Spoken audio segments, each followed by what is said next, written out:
Unconventional Soldier, a military podcast brought to you by two British Army veterans in association with ISARR.com. Thank you for downloading this episode of the Unconventional Soldier podcast with me, Colin Ferguson. And me, Kev O'Keefe. A huge thank you to Nick Beale, the founder and director of ISARR, who kindly offered to provide the technology and support for all the podcasts. Nick is also an ex-473 Battery veteran, and his company delivers bespoke risk, resilience and security management solutions. There's a link on our Facebook page to his company, ISARR.com. The podcast is mainly about 473 Special OP Battery, which is the Army's Surveillance and Target Acquisition Patrols Unit and was formed in 1982. We'll cover its formation, its training and selection, its deployed operations, and the reserve unit, the Honourable Artillery Company, the HAC. As well as the battery episodes, we aim to discuss with guests as wide a range of topics as possible, such as life outside the Army, overcoming adversity, working in the public and the private sector, and hopefully you'll participate in sending ideas for future episodes and be one of our guests. We already have a number of you who have said yes to joining us, and further updates will follow. Finally, we'll inject a bit of culture when we'll review and recommend some of our favourite books and films, and each time a guest comes on, they'll do the same. So we're going to take a short break now, and when we get back, we'll give an overview of how we got involved in STA patrols.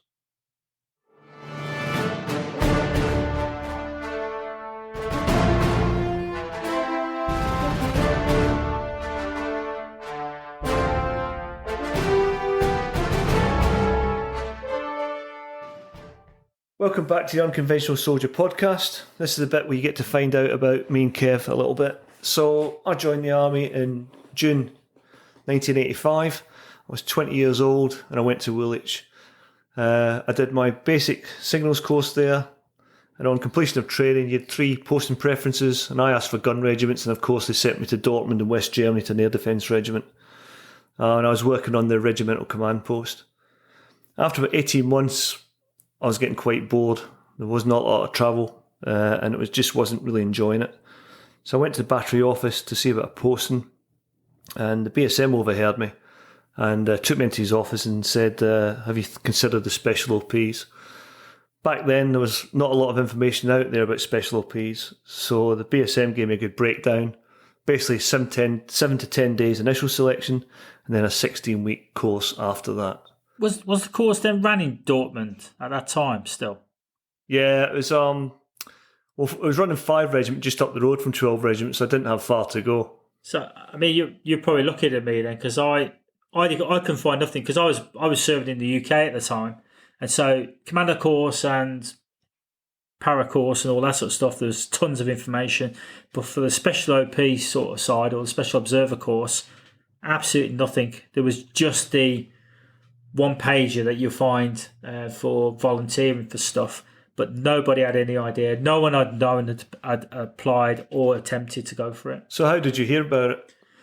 It was just by chance. There was a road show going round in the UK. One of the few road shows, Special OP Troop, which is one of the few times they've ever done it. I didn't even know they did that at all. Say again? I didn't even realise they did that. Yeah, I think it was a rarity. I think it was their chance to really educate the UKLF, as it was then, the UK Land Forces side. Because if you're not in BAOR, you don't get to hear any of that information. And so that's how I found out about it and then applied. And all I knew was, turn up on this date. I had to have a week selection course. It was pass or fail. And if I passed, I was then accepted onto continuation training to like phase 1 and then phase 2, but was told at any time I could be RTU'd if I failed a particular phase. Yeah, it's strange because in Dortmund the troop was known, but it was more legend and speculation. Yeah. So getting the hard facts was quite difficult, and that's when my BSM was pretty good. I mean, he's a good guy. I owe him a lot because he took me out map reading to improve my map reading skills. He gave me time off to go training. So but I owe a lot to that guy for A, pointing me in the right direction, and B, giving me time off to train and get ready for it. Yeah, I think that was the advantage of 1 being in BAOR at the time, and 2 being in Dortmund, where there was a host of obviously gunner regiments, and you got 3, 2, and 5 troop at the same time. so they would have been known a little bit more. But for me, in the UK, nothing at all. It wasn't even on the radar. They steered you towards the commando course and the 7 RHA. So what made you go for it rather than 29 or 7th? I think it was because I didn't know much about it, and the concept was still stay behind. And so that sounded quite different. And because you don't know much, you don't know what you're walking into. And the way the course was structured, you didn't know much until you got further into the course. I think for me, when you turn up there, even though it's quite daunting, you're treated like an adult from day one. And for me, just being in the army 18 months, you were given, even on the selection course, you were given quite a lot of responsibility. You're just assumed to have some skills, which worked against some people, because the BSM had given me a bit of a heads up about things. I mean, for example, I turned up and all my maps had been, when they dished out the maps, I had a load of Fablon with me, so I Fabloned all my maps, because that was, the BSM gave that sort of heads up. I think it's quite weird, because they were asking, even on the selection course, they're asking for a lot of infantry skills from regimental gunners who don't get to usually do those sort of skill sets. I mean, I was fortunate because I did 2 trips out to Hong Kong where I was part of an OP party out in Hong Kong, and I ended up running my OP party because the FU was injured during that phase with the Gurkhas. I'd been a FU or part of an OP party in Belize as well. So I trained as a gun number, but I became a OPAC quite quickly as well. So I'd worked in those sort of small team environments, which were really, really good. Jungle's brilliant for small team tactics.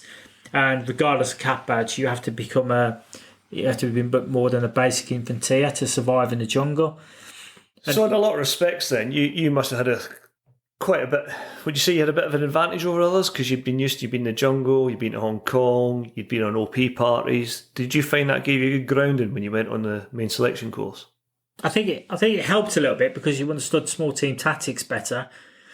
Because even inside a company group as a OPAC or FU party, you're still a little bit independent, and you're still expected to, especially in those environments, you're expected to operate on your own a lot more. And I did my tour in Northern Ireland as well as a team leader, and again reinforces small team tactics. So I felt that the grounding that the UKLF part provided was probably better than when I did serve, because I was in 4 or 5 for a while. It was a better grounding. So how many years did you do before you went on selection? Well, I joined the Army 21st of September 1982 to Junior Leader Regiment Royal Artillery. And you went to the troop in 89? Yeah, so November 83, I joined 4-5 as a gun number. Went straight to exercise. Went to Canada shortly after that. Then we got arms plotted from Hona back to Colchester. As soon as we got back, I went to Hong Kong twice on Fiery Orient. From there, we trained up and went to Belize, because our regiment was split between the Belize tours and supporting Norway as well. So one of the batteries did Norway. Come back in 86, end of 86 from Belize. And then we got told that we were going to Northern Ireland in 88. So we started preparing for that as well. And interspersed with UK exercises. Because you were in Londonderry just before us, weren't we? Yeah. We were 2 tours, I think, before you.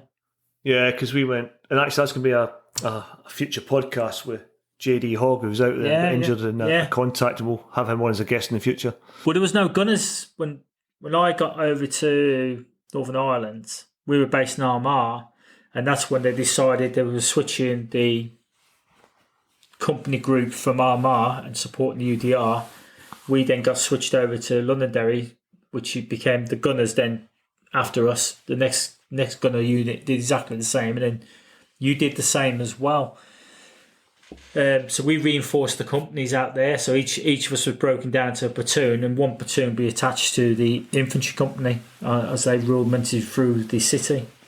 So your military CV made mine look... I had basically one line, went to training, posted to Dortmund, and went to Denmark on an exercise where you had Belize. I feel quite inadequate now, mate. I think I should have done a bit more preparation before I went on there.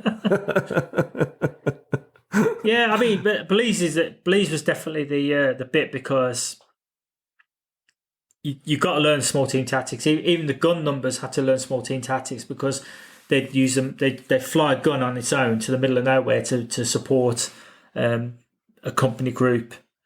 But the OP parties were out all the time with the infantry, and there was still patrols going on as well along the Guatemalan border, which was it made it feel a bit more real. But yeah, the small team tactics was definitely a jungle thing, and admin has to be better. And the equipment's quite basic, but you've got to work harder at it as well. You can't get away with it, and you're not relying on vehicles or any of that sort of stuff. When I was in BAOR, I worked on 109s, and on the 109, everything's under the camnet as a gun number, and it's all about the gun position, and there was very little independent tactics as such. Mm-hmm. Yeah, I mean, for somebody I didn't have that experience you had, but when I went there, a couple of things struck me. Was just that when the DS turned up, they looked like someone from another planet. All the gear was functional. The belt kit was what they wanted. For example, back in those days, you had 58 pattern webbing, which is absolutely useless. All the DS had M16 pouches, water bottle pouches of all types and descriptions, not just to look the part. It wasn't about that. It was all about functionality. And I remember after you passed the initial 7 to 10 day selection, first phase, we were taking up the bar and the DS bought us beers, and that was a big thing as well. The fact that you're having a beer with them after that, before you get taken onto the second phase. So when you first turned up, do you have any outstanding memories like that sort of stuck with you thinking, no, I'm heading to the right place here? No, because I think I turned up on the Friday before it started. We were going to be starting on the Monday, so all we were told was this is accommodation, sort your kit out, this is the kit list you're going to need. Turn up on Monday morning, early o'clock. You go to the armoury, get your weapon, do your BFT, and then you're straight onto the back of the Bedford, straight onto the ground, and then just get beasted for a week, basically, just to physically and mentally beast you until it worked out if they wanted you or not. If you were trainable, and it was in those days it was select out, not selecting. It was definitely that sort of model. Interestingly, I can't remember which podcast episode it is, but we've got Dave Jones on and Ian Strachan. So David Jones was one of the first troop commanders, and he's going to give us sight on a couple of the early training programs. So it'll be interesting to see what the early selections were about. And also Ian's going to talk about turning up on Course 1. So hopefully that gives everybody a bit of a flavour about what me and Kev, why we ended up in 473. Quite different aspects from air defence and guns. So the last thing we'll do with a guest when he comes on is we're going to do a little thing called Desert Island Dits. We're going to ask them to recommend a book, a film, and a luxury item. So I'm going to start off with my book, and it's a bit of a cheat because the book's out of print now, but it was recently covered on Al Murray's podcast, We Have Ways of Making You Get Talk, and you can go on there and download it. It became that popular on that podcast that copies of the book that are out of print are going for £300-400 now. So if you've got one of these in your bookshelf, you're going to be laughing. And the book is The Cauldron by Zeno, and it's a fictional account of a Pathfinder company at Arnhem.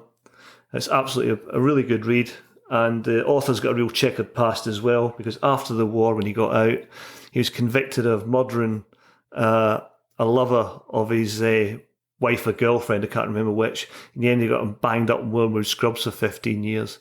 So I'll post the links for Al Murray's podcast at the end of this one. It's a great book for listening to when you're out running or driving to work. Kev, what book are you looking at? Well, my one was Quarters Safe Out Here by George MacDonald Fraser, who gives us his experiences during the Second World War fighting the Japanese out in the Far East. And it's a little bit about, it's a bit wider than that, because obviously the 14th Army was always felt like they were the forgotten army. They weren't part of the European campaign or the African campaign. And the Japanese campaign, as brutal as it was, they felt they're out there a little bit more on their own. But it's a great story from a man who was there from the sharp end. It's really well written. It brings it home to you how difficult it was in that campaign. And George MacDonald Fraser wrote all the Flashman books, didn't he? Well, I don't read them sort of books, but you might do, Colin. Mr. PC. Yeah, for everybody who's ever read a Flashman book, they'll probably be getting burnt pretty soon because they're not the most politically correct. A good companion piece, that one Kev's just talked about, is 18 Platoon by Sidney Jerry. Not as well written as Quartered Safe Out Here, because obviously George MacDonald Fraser was a novelist. But again, it's a platoon commander's account of Normandy and the campaign through to Germany in 44-45. It's a really great companion piece for both sides there. So, films. Talking to Kev over the last couple of weeks, I got quite nostalgic about the 1980s. So, my film has got to be Platoon by Oliver Stone. It was always on in the block back in the late 80s. You get so many quotable lines. It's about a young guy who's middle class, college educated, feels he has to do the right thing, and volunteers to go to Vietnam when most people from his background were dodging to get out of it. And when he gets over there, he finds he's serving with all the sort of the less educated white kids, trailer trash if you like, and also all the black kids that were sent out there. And he's torn between two sergeants, Elias and Barnes. But yeah, most people have probably seen it, but I watched it a couple of months ago and it still stands up. So Platoon for me. Kev, what would you pick? Mine is 1957, Paths of Glory, a World War I film with Kirk Douglas in the starring role. I really like it. It's an anti-war film in some ways, but it's also a dig at the hierarchy of the time. The general sitting at the back, fighting the war with the chess pieces, which were the soldiers, and some of the decisions. And obviously, on this one, it was a failed attack. And so the French court-martial decided that, or the French hierarchy decided that because there was a cowardice streak in that part of the regiment, that they would have to shoot some of the soldiers who didn't take the anthill, which you'll need to see if you watch the film. And Kirk Douglas, as the colonel of the regiment, was defending his soldiers and why they didn't achieve the objective as it was. But really good film. Even though it's been done in 1957, stands the test of time, and in my view, much better than 1917. Did you ever see any battle scenes in it? Is it all courtroom drama? No, it's battle scenes as well. Much better. I've seen it once, I can't remember what it's like. Yeah, and some of it is you've got the view down the trench as of walking down the trench, a bit like that shot in 1917, but I think when it was done in 1957, there's no CGI or nothing. It was as good as you get. Yeah, 1917 really overrated in my eyes. Interestingly, Stanley Kubrick directed Full Metal Jacket, probably one of the top 3 Vietnam films in the 1980s. Yeah, and Stanley Kubrick directed Paths of Glory. There we go. So good stuff. All right, mate. So luxury item. Tea is always important to any soldier, and since I've got out of the army, I quite like a bit of loose leaf Assam tea. So if I was taking a luxury item to a desert island, it'd be some loose leaf Assam tea in a tin, of course, to keep it airtight and fresh. Kev, what would your luxury item be? A decent hammock with an Aussie poncho. Oh, that's 2 items, mate. Well, they have to go together. All right, okay. You have to have them together. That's the way it is. In the future, hammock, you get a good night's sleep and you stay dry. Yeah, let it go, mate. Let it go. Okay, so that's it for episode 1. Podcast 2 will feature the man behind the creation of the battery, Major General Tony Stone, CB.